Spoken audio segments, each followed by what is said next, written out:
오늘은 자리에 대한 이야기를 해보고자 합니다. 여러분, 동물들은요, 기가 막히게도 그 무리에서 누가 리더인지 압니다.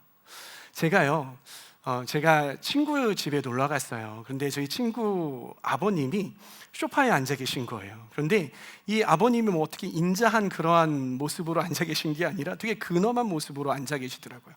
그러면서 소파에 앉으셔서 TV를 이렇게 넘기시면서 보시는데 뉴스를 보고 계신 거예요.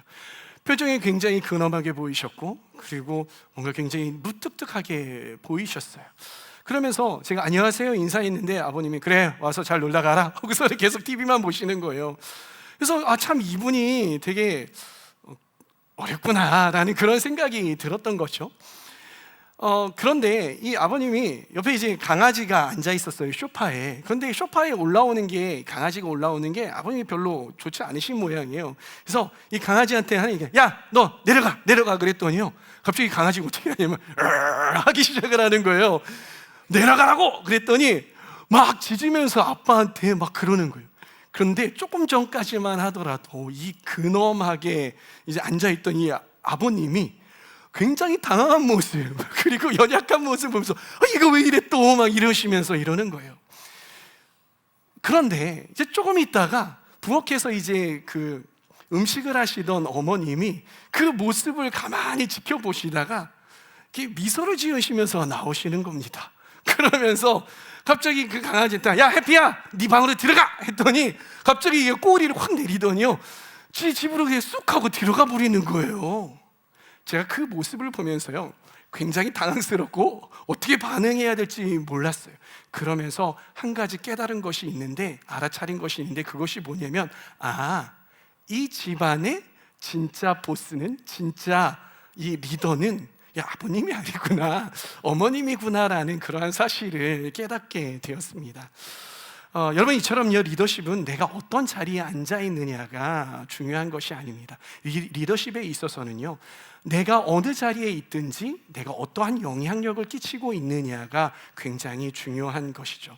그런데 우리는요, 사실 이러한 것들을 잘 알면서도 불구하고 마치 그것이라는 게 무엇입니까? 높은 자리로 올라가는 것이 중요한 것처럼 여기고요, 더 높은 자리를 향해 살아가고 있는 것이 우리가 아닌가 한번 돌아보게 되었습니다. 여러분, 오늘 우리는요, 한 자리를 놓고 벌어진 이야기를 들었습니다. 예수님의 제자들은 예수님 가까이에서 그토록 말씀을 들었어요. 어떤 것이 정말 하나님 나라의 가치관인지, 어떠한 것이 하나님께서 진정으로 원하시는 것인지 예수님께서는 제자들에게 계속해서 지속적으로 말씀해 오고 계셨습니다. 그런데요, 오늘 이 말씀에서는요, 이 제자들이 관심이 있었던 그 자리는 어떤 자리였냐면 바로 영광의 자리였던 것입니다. 우리 마가복음 10장 37절과 41절 말씀을 함께 읽어보도록 하겠습니다. 시작. 그들이 그에게 대답하였다. 선생님께서 영광을 받으실 때에 하나는 선생님의 오른쪽에, 하나는 선생님의 왼쪽에 앉게 하여 주십시오. 그런데 10 제자가 이것을 보고 야고보와 요한에게 분개하였다. 이 야고보와 요한이요, 이 예수님의 오른쪽과 왼쪽에 앉게 해달라고 예수님을 거의 협박하다시피 이야기를 해요. 예수님, 저희가 이야기하는 거 꼭 들어주셔야 돼요. 아셨죠? 이렇게 그냥 연막을 쳐놓고 예수님이 벗어날 수 없게 이야기를 하는 거예요. 그러면서 저는요, 왼쪽에 앉게 해주시고요, 이 친구는요, 오른쪽에 앉게 해주세요. 알았죠? 꼭 그렇게 해주셔야만 해요라고 그렇게 말을 하는 것이죠. 이들이 왜 이렇게 이야기를 했을까요? 이들은요, 이 로마 시대였잖아요. 이 로마가 다스리는 이곳에서 로마 황제의 옆에 좌측과 그리고 오른쪽에는 앉을 수가 없었던 것이에요. 왜냐하면 그들의 신분과 또한 그들의 위치 때문에 그럴 수가 없었던 거예요.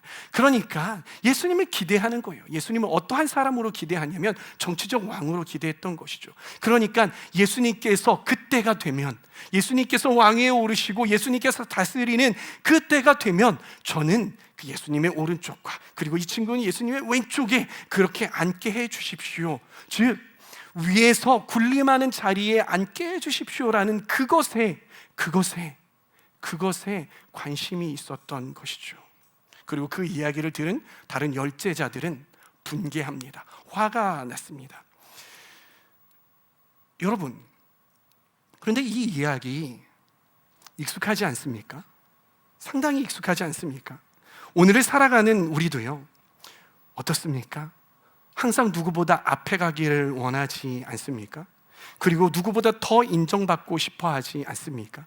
그리고 내가 더 높이 올라가서 더 영향력 있는 자리에 올라가서 다른 사람들을 다스리고 싶어 하지 않습니까? 그리고 더 많은 영향력들을 spread, 그러니까 이 흩어뿌리고 싶은 그러한 욕구가 다들 있잖아요. 우리는 다들 그러한 자리를 갖고 싶어 합니다. 그리고 그렇게 자리 하나를 놓고 우리는 때로는 실망하기도 하고요, 때로는 기대하기도 하고요, 그리고 때로는 다투고 싸우기도 한다는 것이죠. 여러분, 이 제자 공동체가 이러한 다툼이 있었던 것처럼요, 오늘날의 이 교회 공동체 속에서도요, 이러한 자리를 놓고 다투는 일들이 얼마나 많은지 정말 비일비재하다라는 것을 우리가 알 수 있는 것이죠. 그리고 우리의 삶 속에서도 우리가 크리스천으로 살아가면서 제자들처럼 어떤 자리에 예수님께서 앉기를 원하시는지 알면서도 세상 가운데에 나아가 다른 사람보다 더 위에 있고 싶어하는 우리의 모습, 그리고 세상 사람들과 경쟁하는 그러한 모습, 그것이 우리의 모습이 아닐까 생각을 합니다. 여러분, 예수님은 제자들이 어떠한 자리에 앉기를 원하셨을까요? 그리고 예수님은 우리가 지금 이 시대를 살고 있는 우리가 어떠한 자리에 앉기를 원하실까요? 여러분, 한번 생각해 보시기를 바랍니다. 2007년은요 굉장히 중요한 한 해였어요. 왜냐하면요 이때 남북 정상회담이 있었던 때였습니다. 그리고 대통령 선거가 있었던 해였어요. 그리고 저에게도 굉장히 중요한 해였는데, 제가 2007년도에 장교로 군 생활을 막 시작을 하게 된 것이 2007년도였습니다. 저는 당시 군대에 장교로 왜 갔냐면요, 리더십을 배우기 위해서 군 생활을 장교로 시작을 했어요. 그래서 이 교육기관이라는 게 장교도 있거든요. 거기에서 열심히 훈련을 받을 때 제가 특별히 관심이 있었던 것이 무엇이었을까요? 바로 리더십이었습니다. 이 리더십에 대해서 군대에서 가르쳐 주는데, 여러분, 그러니까 군대에서 가르쳐 주는 리더십이 굉장히 후질 거라고 생각을 하잖아요. 안 그렇더라고요. 굉장히 앞서가는 리더십을 가르쳐 주는 게 이 장교의 리더십 교육기관의 이 교육이었어요. 그것을 배우면서 제가 굉장히 부푼 마음을 가졌습니다. 적진에 가장 먼저 들어가서 가장 나중에 나오는 first in, last out 하는 그런 리더가 되어야 한다라는 그런 이야기. 그리고 반드시 이겨야 한다. 리더라면 반드시 이기는 그런 전투를 치러야 한다라는 그러한 이야기. 그리고 부활을 위해서 내 목숨까지도 내놓을 줄 알아야 한다라는 그러한 이 티칭은, 그러한 가르침은요, 제 막 심장을 벌렁벌렁거리게 만들었어요. 굉장히 심장이 뛰게 만들었습니다. 그 교육을 이 가슴에 안고 저는 자대로 받게 되었어요. 저의 부대로 가게 되었습니다. 그런데 저의 이 배웠던 이상과 그리고 현실은 너무나도 달랐어요. 초급 장교를, 이 후배 장교가 들어왔잖아요. 이 후배 장교를 견제하는 이 선배들의 갈굼이 얼마나 심한지 몰라요. 그리고 소대장이 처음 들어오면은 이 부사관들에게 있어서 소대장은요, 그렇죠? 우리 정성 형제가 부사관이었죠. 이 초급장교 소위가 이렇게 들어오잖아요. 그러면은 신병 왔네라는 그런 느낌이거든요. 그런 눈길로 어린애 취급하는 그러한 이 부사관들의 눈초리도 저는 상당히 부담스럽고요. 그리고 저의 부대원들이 막 이렇게 병장, 상병, 그렇죠? 군생활한 이 형제들이 다들 웃음꽃이 피고, 군생활을 안 한 자매들은 뭔 소리라는 거야 지금 이런 눈빛으로 쳐다보는데, 자매님들 정말 죄송합니다. 근데 아시잖아요, 그 병장 정도 되고 상병, 자, 여러분, 우리 이삭 형제 왔어요. 박수 한번 주세요. 지금 군생활하고 있는데, 네, 어때요? 소희가 처음 오면 정말 믿고 따를 만한 그러한 장교입니까? 아니면 어딘가 좀 검증해보고 싶고 잘했으면 좋겠는 그런 마음입니까? 후자죠. 네, 그런 모습으로, 그러니까 이삭 형제가 바라보는 저의 모습이 그러했다라는 거예요. 그러니까 얼마나 부담이 되었겠어요. 그런데 저를 가장 비참하게 했던 사람이 있었습니다. 그것은 누구냐면 저희 부소대장이었습니다. 저희 부소대장이 누구였냐면요, 이 부대에서도 가장 유능한 부사관이었어요. 꽉 찬 중사였거든요. 다음 달이면은, 그러니까 그 다음이 상사로 넘어가는 꽉 찬 이 중사였어요. 이분이요, 저보다도 항상 더 위에 있고 싶어 했어요. 자신의 영향력을 막 이렇게 행사하고 싶어 했어요. 그래서 제가 부사장님 이것 좀 이렇게 하시죠 라고 하면, 왜 그거 그렇게 해요? 이렇게 하면 되는데, 제가 병사들에게 야 이거 이렇게 하자 그랬는데 저기에서 야 그거 할 필요 없어 이리 와라 그러면 얘네들 다 쪼르륵 하고서는 따라가 버리는 거예요. 제가 얼마나 자존심에 스크래치가 났겠습니까? 너무나 화가 나는 거예요. 하루는요, 갑자기 이 양반이 경례를 잘 안 해요. 저한테 안녕하세요 거기서 그냥 지나가요. 근데 갑자기 저한테 충성 하는 겁니다. 그래가지고 좀 기분 좋아가지고 딱 받았어요. 그런데 이분이 막 웃고 있는 거예요. 알고 봤더니 경례를 오른손으로 한 게 아니라 왼손으로 하고 있더라고요. 아주 소대장, 왜 뭔지 몰라요? 경례는 오른손으로 해야 되는 거예요. 근데 왼손으로 하는 거예요. 이거 이렇게 하면 안 되거든요. 왼손으로 하는 거예요. 전 그것도 모르고 받았다가 그냥 킥킥거리고 웃는데 왼손으로 하네. 얼마나 화가 나고 비참한지. 어떤 생각이 들었을까요? 계급으로 밀어붙이고 싶었습니다. 진짜 부소대장도 나와 해가지고 상관 면전 모독죄라는 게 있거든요. 그런 거 그냥 걸어버리고 싶었어요. 그런데 제가 그때 크리스천이었어요. 지금도 크리스천이지만 그때에도 크리스천이었어요. 그러다 보니까 그럴 수 없었어요. 기도하고 말씀만 보면 인내해라. 큰 자가 섬겨야 된다. 자꾸 이런 말씀을 읽게 되는 거죠. 그래서 인내했어요. 한 달, 두 달, 세 달, 반년, 7개월, 8개월 그렇게 지나갔는데 어느 순간 이 부소대장이 저를 인정해 주기 시작하는 거예요. 저에게 격려하기 시작하는 거예요. 그래서 너무 감사한 마음이었어요. 그런데 저에게 이보다 더 큰 위기가 찾아옵니다. 이런 부대에 가면은요, 설문조사를 합니다. 상호 존중과 배려를 잘 지키는 병사 그리고 간부, 이런 걸 설문조사를 한 달에 한 번씩 해요. 그런데 제가 1위에 뽑혔어요. 어떤 일이? 상호 존중과 배려를 잘 안 지키는 간부 1위를 뽑혔어요. 제가 그 소식을 듣고요, 깜짝 놀랐어요. 내가 그런 사람이었다고? 나 욕도 안 하는데, 내가 다른 사람 건드리거나 때리거나 이렇지도 않았는데, 나 얼마나 이 규칙을, 규율과 규범을 얼마나 잘 지키는 간부인데 내가 그렇다고? 제가 그 소식을 듣고 충격에 빠져 있었는데 갑자기 저희 중대장님이 저를 부르는 거예요.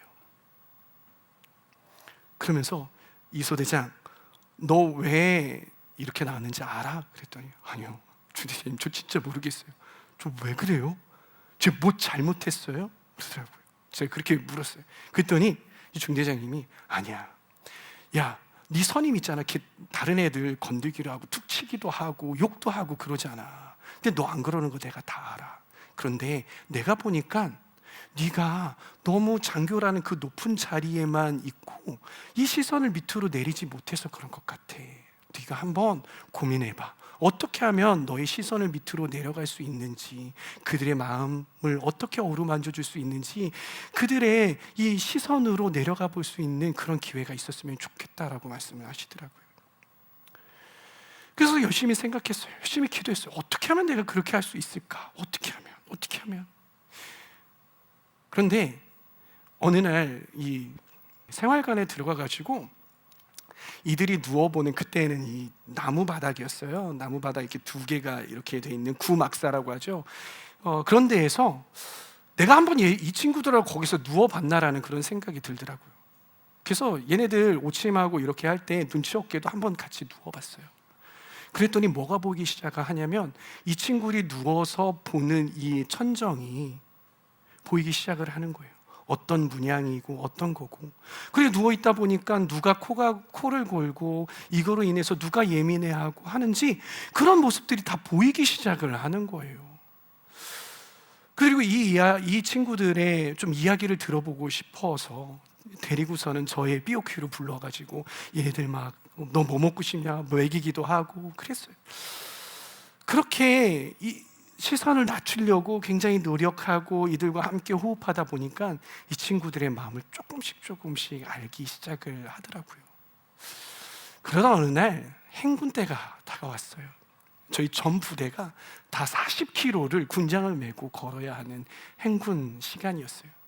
저희 부대에 저희 소대에 태균이라는 친구가 있었어요. 이 친구는요, 키가 183이었어요. 그런데 팔굽혀펴기를 2개 이상을 못해요. 힘도 없고요. 그리고 발이 평발이라서 걷는 것도 잘 못해요. 그래서 이 친구가 행군하는 게 굉장히 저는 걱정이 되었죠. 그래서 같이 행군을 하는데 아니나 다를까 한 12km 정도 갔는데 갑자기 저한테 오더니 소대장님요, 저 못 가겠습니다 이러는 거예요. 그래서 그 자리에 풀썩 주저앉는 거예요. 그 군장을 차에다가 싣고 이 친구 앰뷸런스에 타가지고 이렇게 오면 그 친구 못 걷는 거로 해가지고 여러분, 그러니까 그런 평가를 하잖아요, 그렇죠? 여러분 그런 평가하죠. 행군이나 이런 거 다 평가에 들어가죠. 그러니까 거기에 낙오가 되게 된 거예요. 어떻게 할까 순간 고민이 되더라고요. 그래서 그래, 네 군장 나한테 갖고 와라 했어요. 그래서 제 거 이렇게 메고 있죠. 제 소대장이 이어서 다른 친구들보다 가볍게 싸면 안 돼서 제가 FM으로 쌌어요. 그리고 네 거 갖고 와라 해가지고 제가 앞에다가 딱 해가지고 맸는데 갑자기 휘청거리더라고요. 얘도 FM이었던 거예요. 다른 친구보다 더 무겁게 쌌어.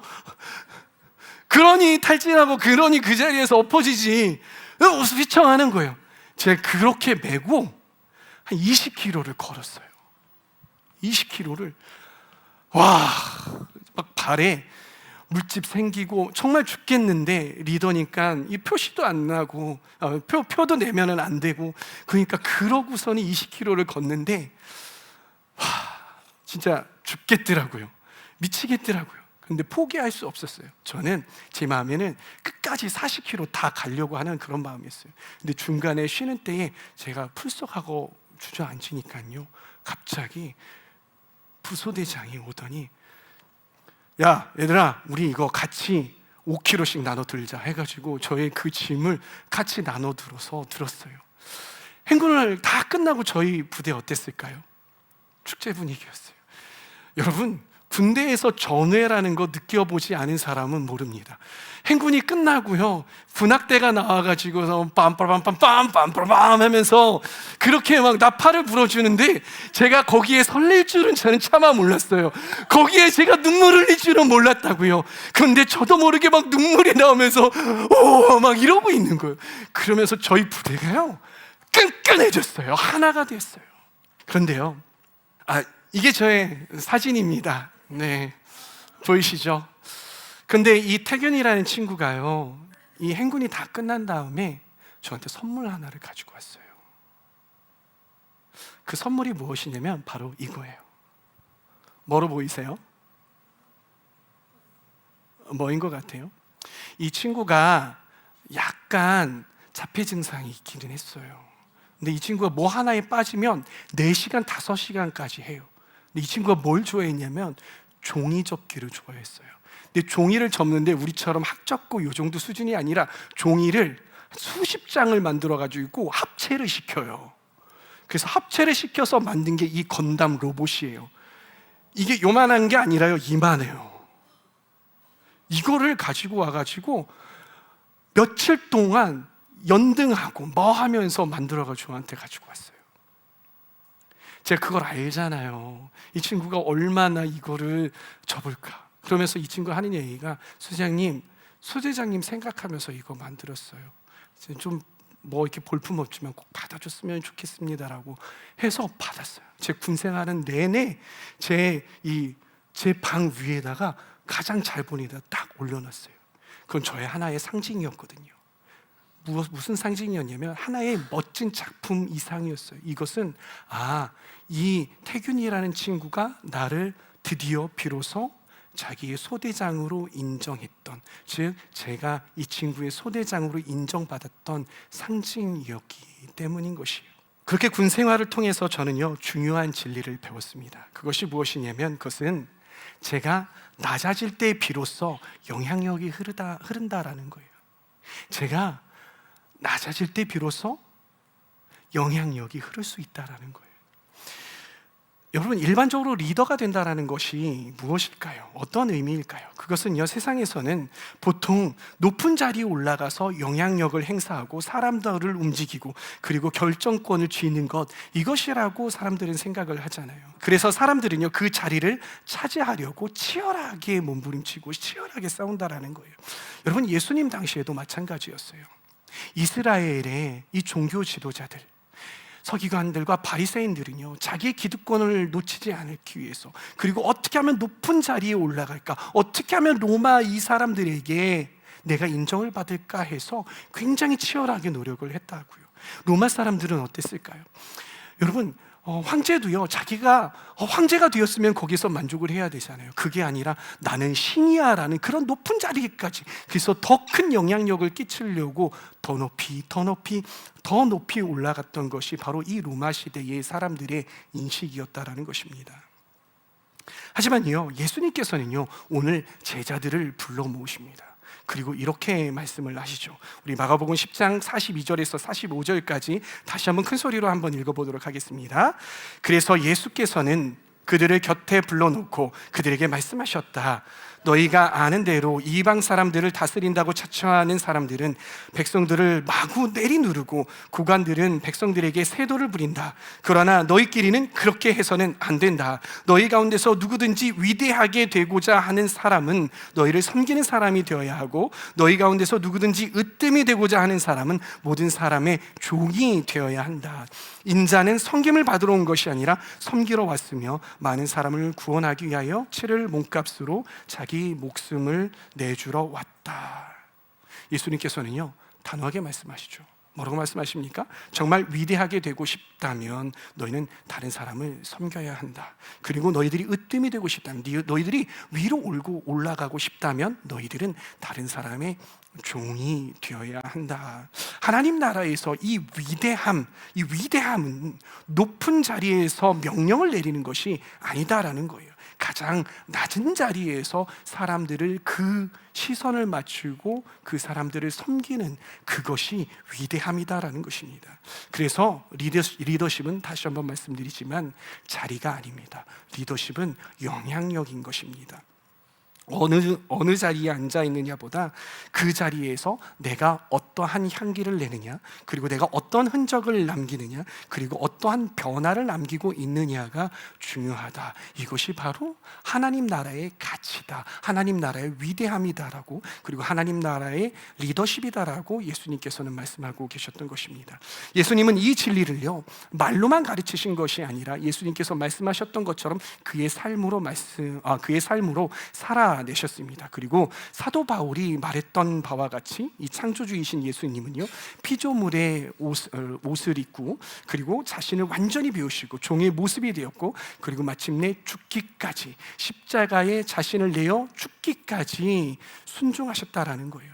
그래서 더 이상 낮은 자리로 내려갈 수 없을 정도로 그렇게 낮은 자리로 내려가 우리를 섬기셨다라는 것입니다. 그런데요, 예수님의 역사는 거기에서 끝나지 않았습니다. 역설이 있죠. 그 가장 낮은 자리에 내려가신 그 분이요, 인류 역사상 가장 위대한 인물이 되셨어요. 그리고 그분의 십자가의 낮아짐이 수많은 사람을 살렸고요, 그분의 섬김이 인류의 정말 수많은 것들을 그리고 근본적으로 바꾸어 내셨던 것이죠. 여러분, 제가 이번 여름 성경학교, 어린이 그리고 유치부 여름 성경학교를 하는 것들을 보고, 그리고 남해 선교에 가서 어린이 사역을 하는 것들을 보고 정말 깨달은 것이 하나가 있어요. 크게 깨달은 것이 있어요. 그것이 무엇이냐면요, 이거예요. 우리 아이들이, 그리고 거기에 가서 그 아이들이요, 주일학교 선생님 그리고 가르치는 선생님들을요 너무 사랑한다는 거예요. 그리고 그 선생님들의 말을 너무나도 잘 듣는다라는 거예요. 그런데 문제는 제가 가가지고선 얘기하잖아요. 그러면 말을 안 들어요.